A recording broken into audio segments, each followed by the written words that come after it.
안녕하세요. 경제팩트입니다. 어제 저희가 국민연금이 팔았다고 말씀드렸죠. 그런데 오늘은 한술 더 뜹니다. 국민연금이 앞으로 최대 51조 원을 더 판다는 공포가 시장을 통째로 덮쳤어요. 시장에서 7월 매도 폭탄설이라 부르는 바로 그 이야기입니다. 51조 원? 감도 안 오는 큰 돈이죠. 그런데 참 이상합니다. 그 공포가 퍼진 바로 오늘 코스피는 5.76% 폭등해 8,088로 마감했고 기관은 하루 만에 무려 4조 4천억 원을 사들였어요. 판다던 그 시장에서 누군가는 미친 듯이 사고 있었던 겁니다. 팔겠다던 그 손이 정작 오늘은 사고 있습니다. 게다가 어제 6조를 홀로 받아냈던 개미는 오늘 되레 2조를 팔았어요. 51조 폭탄을 말하면서 왜 기관은 오늘 사조나 살까요? 그게 대체 왜 그럴까요? 뭔가 앞뒤가 안 맞죠. 오늘 이 모순 하나만 제대로 풀면 여러분은 국민연금이 언제 팔고 언제 사는지를 남보다 먼저 아는 눈을 갖게 됩니다. 그 열쇠는 복잡한 게 아니에요. 여러분이 매일 스마트폰으로 확인하는 그 숫자 하나에 전부 들어 있습니다. 오늘 딱 3가지만 챙겨가세요. 첫째, 51조 매도 폭탄설의 진짜 정체가 뭔지. 둘째, 그렇게 판다면서 왜 오늘은 정반대로 샀는지. 셋째, 그래서 내 계좌는 지금 무엇을 보고 움직여야 하는지. 이 셋이면 오늘 시장이 통째로 읽힙니다. 결론부터 먼저 말씀드릴게요. 오늘 사건의 범위는 딱 하나, 지수 그 자체입니다. 국민연금은 코스피가 오르면 팔아야 하고 떨어지면 살 수 있는 구조예요. 이 단순한 원리 하나로 51조 공포와 오늘 4조 매수라는 모순이 전부 풀립니다. 본론 전에 어제 약속부터 지킬게요. 저희는 어제 클로징에서 환율 1,550원과 기관 순매수 전환 이 두 신호를 지켜보라고 말씀드렸습니다. 말만 하고 넘어가면 그냥 예언이죠. 그 신호가 오늘 실제로 어떻게 됐는지 확인하는 게 순서입니다. 어제 코스피는 마이너스 7.89% 폭락했어요. 그리고 오늘 저희가 짚은 그대로 기관이 4조 4천억 순매수로 돌아서며 지수를 5.76%나 끌어올렸습니다. 떨어지면 기관이 돌아온다던 신호가 하루 만에 눈앞에서 작동한 거예요. 오늘 이야기의 출발점입니다. 자, 모든 이야기의 기둥이 될 숫자 하나를 먼저 받겠습니다. 국민연금기금운용본부가 공식 발표한 올해 4월 말 기준 국민연금이 우리나라 주식에 넣어둔 돈은 무려 419.5조 원입니다. 추정치가 아니라 확정된 공식 숫자예요. 419.5조 원, 감이 안 오시죠? 우리나라 1년 국가예산이 대략 600조 원대인데 그 3분의 2에 맞먹는 돈을 국민연금이 국내 주식 한 곳에 담아둔 겁니다. 국민노후자금 한 덩어리가 코스피를 떠받치는 가장 큰 기둥 중 하나라는 뜻이에요. 이 419.5조 원이 전체 기금 약 1,670조 원에서 차지하는 비중이 25.1%입니다. 그런데 국민연금이 스스로 정해놓은 국내 주식 목표 비중은 20.8%예요. 4월 말 시점에 이미 목표보다 4.3%포인트나 넘쳐 있었다는 얘기입니다. 여기서부터 문제가 시작돼요. 진짜 문제는 그 뒤에요. 4월 말 이후 코스피가 더 폭등했거든요. 대신증권 추정에 따르면 코스피가 9,050위까지 올랐던 6월 19일 기준 이 비중은 무려 31.4%까지 부풀었습니다. 목표 20.8%짜리 자리에 31.4%가 들어찬 심각한 과체중 상태가 된 거죠. 목표는 20.8%인데 실제는 31.4%, 자그마치 10.6%포인트 초과입니다. 바로 이 초과분에서 매도 폭탄설이 태어났어요. 규칙상 넘친 만큼은 언젠가 되팔아야 하니까요. 이 10.6%포인트라는 숫자가 오늘 이야기 전체를 관통하는 진짜 뇌관입니다. 그런데 여기서 첫 번째 반전이 나옵니다. 국민연금은 최근에 국내 주식을 갑자기 왕창 더 사들인 적이 없어요. 오히려 6월엔 팔았습니다. 그런데도 비중은 25%에서 31%로 껑충 뛰었죠. 사지도 않았는데 비중만 커진 이상한 현상입니다. 왜일까요? 답은 가만히 있어도 저절로 커진다예요. 코스피가 폭등하면 국민연금이 이미 들고 있던 주식의 평가액만 스스로 불어납니다. 새로 사지 않아도 분자가 커지니 전체에서 차지하는 비중이 자동으로 부푸는 거죠. 이게 비중 급등의 진짜 정체입니다. 옷장으로 비유해 볼게요. 옷걸 칸을 21칸으로 정해놨는데 지금 옷이 31벌 걸려 있어요. 옷을 더 사서가 아니라 걸려있던 옷들의 값이 오르면서 자리를 더 넓게 차지한 셈입니다. 규칙대로면 넘친 열벌은 언젠가 빼내야만 하죠. 국민연금이 딱 그 상태예요. 여기서 전문 용어 하나 챙겨가세요. 이렇게 넘쳐버린 자산을 목표 비중에 맞춰 도로 파는 걸 리밸런싱이라고 합니다. 자산 비율을 원래 정해둔 대로 재조정하는 작업이에요. 오늘 이야기 내내 나올 핵심 단원이 꼭 기억해 두시면 좋습니다. 그런데 국민연금은 올해 1월부터 이 리밸런싱을 잠시 멈춰뒀습니다. 지수가 한창 오르는데 규칙대로 억지로 팔면 시장에 큰 충격을 주니까요. 이걸 유예라고 하죠. 뉴시스 보도에 따르면 바로 이 유예 조치가 6월 말로 딱 끝났습니다. 이게 신호탄이에요. 유예가 끝났다는 건 7월부터는 넘친 물량을 실제로 팔 수 있게 됐다는 뜻입니다. 그래서 나온 증권가 전망이 코스피가 8,500선을 유지하면 국민연금이 15조에서 최대 51조까지 팔 수 있다는 거예요. 이 조건부 숫자가 바로 공포의 진원지입니다. 여기서 절대 놓치면 안 될 게 있어요. 51조는 무조건이 아닙니다. 코스피가 8,500선까지 올랐을 때라는 조건이 붙어 있죠. 하루 10만 원씩 138만 명이 1년을 모아야 겨우 닿는 돈인데 이건 지수가 그 언덕에 올라섰을 때만 터지는 조건부 경보인 거예요. 뒤집어 보면 답이 보입니다. 지수가 떨어지면 팔아야 할 양도 같이 줄어들어요. 어제 마이너스 7.89% 폭락으로 국민연금이든 주식평가액이 확 쪼그라들었고 그만큼 넘쳤던 비중도 저절로 내려왔습니다. 어제 하루가 뇌관을 상당히 빼준 셈이에요. 그래서 오늘 국민연금은 급하게 팔아야 할 이유가 줄었고 오히려 싸진 값에 살 여력까지 생겼습니다. 이게 오늘 기관이 사조나 사들이며 5.76% 반등을 만든 진짜 배경이에요. 51조 폭탄과 오늘 매수, 두 모순이 바로 여기서 하나로 딱 만납니다. 정리하면 오늘 사건의 범위는 이겁니다. 국민연금의 매매 스위치는 지수 레벨 하나예요. 오르면 비중이 넘쳐서 팔고 떨어지면 비중이 줄어서 삽니다.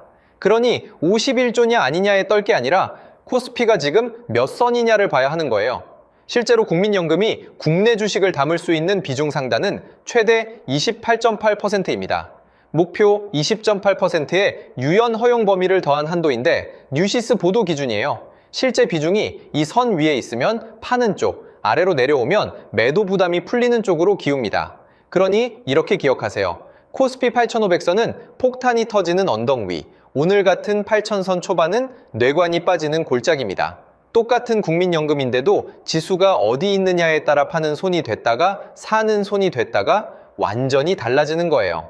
자, 여기서 한쪽 말만 믿으면 안 되겠죠. 명탐정은 양쪽 증언을 다 듣고 판단합니다. 이 매도 폭탄설을 두고 증권가 전문가들 의견도 정확히 둘로 갈려요.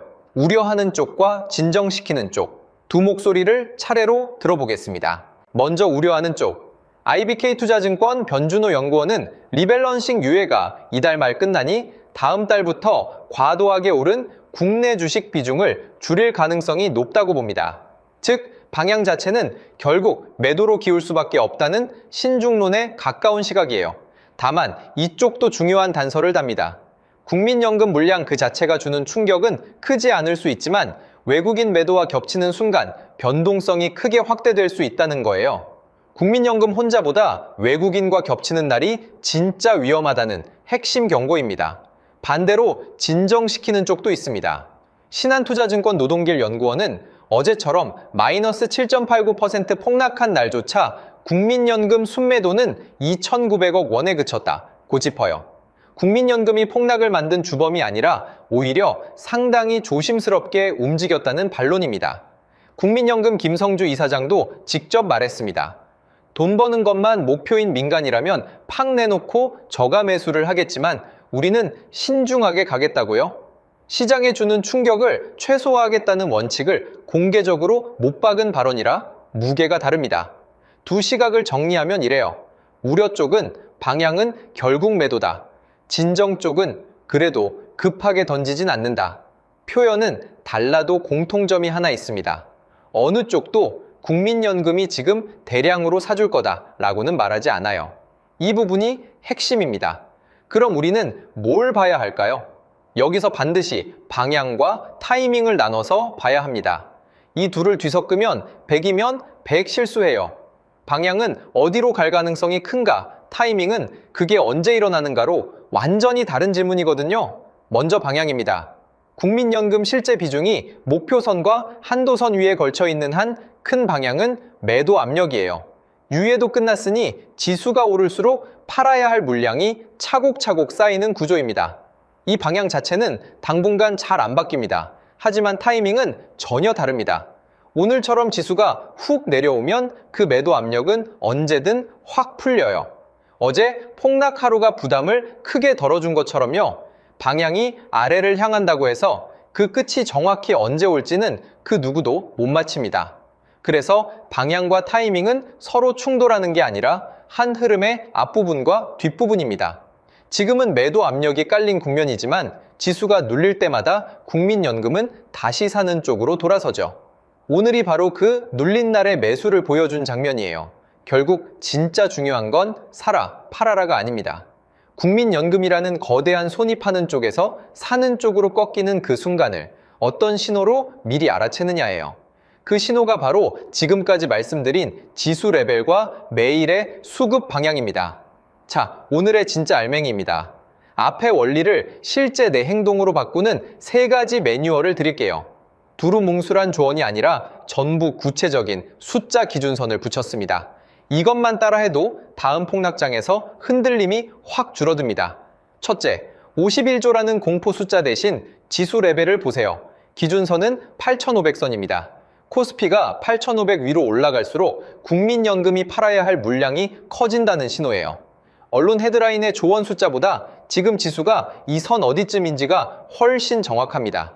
반대로 코스피가 8,500 아래, 특히 어제처럼 크게 눌린 구간에선 국민연금 매도 부담이 줄고 오히려 살 여력이 생깁니다. 오늘 8,088로 반등한 지금도 아직 그 언덕 아래예요. 그러니 51조 판대, 헤드라인이 아니라 지수가 언덕 위냐 아래냐를 먼저 확인하세요. 둘째, 매일 딱 2 숫자만 체크하세요. 확인은 어렵지 않아요. 네이버 증권 코스피 화면이면 다 나옵니다. 하나, 환율 종가가 1,550원 위냐 아래냐. 둘, 오늘 투자자별 매매 동향에서 기관이 순매수였냐 순매도였냐. 이 2칸만 매일 눈에 담으면 됩니다. 이 2개가 맞물릴 때가 진짜 중요합니다. 우려 쪽 증권사가 짚었듯 국민연금 매도 하나는 시장이 버텨요. 하지만 환율 1,550원 위에서 외국인 매도와 기관 매도가 겹치는 날, 그날이 위험합니다. 오늘은 외국인이 2조 넘게 팔았지만 기관 4조가 더 지수가 올랐죠. 셋째, 국민연금이 저점에서 사주겠지라는 막연한 믿음은 버리세요. 대신 비중을 기준선으로 쓰는 겁니다. 실제 비중이 한도 28.8% 위에 있으면 파는 쪽, 목표 20.8% 근처까지 내려오면 더 팔 이유가 줄어드는 쪽. 믿음이 아니라 숫자로 판단하는 거예요. 마지막으로 내 계좌 점검 하나. 오늘 5.76% 반등이 아무리 반가워도 이건 지수가 싸져서 기관이 잠깐 담은 것일 수 있어요. 코스피가 다시 8,500선 위로 오르면 매도 압력이 되살아납니다. 그러니 반등 하루에 몰빵하지 말고 내 계좌가 한 방향에만 걸렸는지 보세요. 여기서 오해 하나만 꼭 풀게요. 지금 이건 팔아라가 절대 아닙니다. 오늘 오른 것도 어제 빠진 것도 전부 지수 레벨이라는 똑같은 스위치가 움직인 결과라는 걸 이해하는 게 핵심이에요. 원리를 알면 어떤 자극적인 헤드라인에도 안 휘둘립니다. 오늘 사건 정리하겠습니다. 51조 매도 폭탄설은 무조건 터지는 폭탄이 아니라 코스피 8,500선이 유지될 때라는 조건이 붙은 경보였어요. 언덕 위에 올라섰을 때만 작동하는 뇌관인 거죠. 조건을 빼고 숫자만 보면 공포에 잡아먹힙니다. 그리고 오늘의 반전, 팔겠다던 국민연금이 오늘 산 이유는 간단합니다. 어제 폭락으로 넘쳤던 비중이 저절로 줄어 살 여력이 생겼기 때문이에요. 51조 폭탄과 오늘 4조 매수는 모순이 아니라 지수 레벨이라는 하나의 스위치가 낳은 앞면과 뒷면입니다. 어제 저희가 남긴 신호도 오늘 그대로 맞았습니다. 폭락, 바로 다음날 기관이 4조 4천억 순매수로 전환하며 5.76% 반등을 이끌었죠. 국민연금은 폭락하면 다시 산다는 그 메커니즘이 예언이 아니라 하루 만에 실제 데이터로 검증된 겁니다. 그래서 오늘부터 지켜볼 외부 신호 2개를 다시 정리할게요. 첫째, 코스피가 8,500선 위냐 아래냐. 둘째, 환율이 1,550원 위냐 아래냐. 만약 이 둘이 동시에 위에 있으면 국민연금과 외국인의 매도가 겹치는 가장 위험한 국면이라는 신호입니다. 그리고 내 계좌 점검 하나. 오늘 반등 하루에 흥분해서 특정 방향, 특정 종목에 몰빵하지 않았는가. 이 외부 신호 둘, 내 점검 하나. 딱 세 가지만 챙겨도 다음에 몇 조 판다는 헤드라인이 또 떠도 여러분은 어제와 다르게 흔들리지 않습니다. 기억하세요. 시장은 자극적인 공포 숫자로 움직이지 않아요. 실제 돈이 어디로 흐르는지, 그리고 그 돈을 움직이는 스위치가 뭔지로 움직입니다. 51조라는 숫자가 아니라 지수 레벨을 보는 사람이 결국 자기 계좌를 지켜냅니다. 오늘 확정 수치 한 번 더 짚을게요. 코스피는 8,088.34로 마감해 어제 대비 5.76% 급등했습니다. 기관은 4조 4,451억 원 순매수, 반면 외국인은 2조 2,123억 원, 개인은 2조 2,941억 원을 순매도했어요. 오늘은 기관 홀로 산 하루였습니다. 이 기관 순매수 4조 4천억이 오늘 반등의 엔진이었어요. 이 중 국민연금이 속한 연기금 단독 수치는 장 집계가 반영된 뒤 확인해야 하지만 오늘의 이 기관 매수야말로 앞으로 국민연금 스위치가 매수 쪽인지 매도 쪽인지 가늠할 첫 이정표가 됩니다. 다음 편에서는 이 기관과 연기금의 매수가 며칠 더 이어지는지, 그리고 코스피가 다시 8,500선에 다가설 때 국민연금이 실제로 어떻게 움직이는지를 계속 추적하겠습니다. 그게 이번 편에서 저희가 여러분께 남기는 다음 신호입니다. 오늘 내용이 조금이라도 도움되셨다면 구독과 좋아요로 응원해주세요. 환율, 지수 레벨, 그리고 연기금 수급, 이 세 가지 신호가 앞으로 어떻게 맞물려 돌아가는지 매 편마다 빠짐없이 되짚어 확인해 드리겠습니다. 놓치지 않으시게요. 흩어진 공포와 소음 속에서 진짜 범인 하나를 끝까지 찾아내는 채널. 오늘도 함께 해주셔서 감사합니다. 지금까지 여러분의 경제 명탐정, 경제 팩트였습니다. 다음 편에서 더 날카로운 단서로 다시 찾아뵙겠습니다. 감사합니다.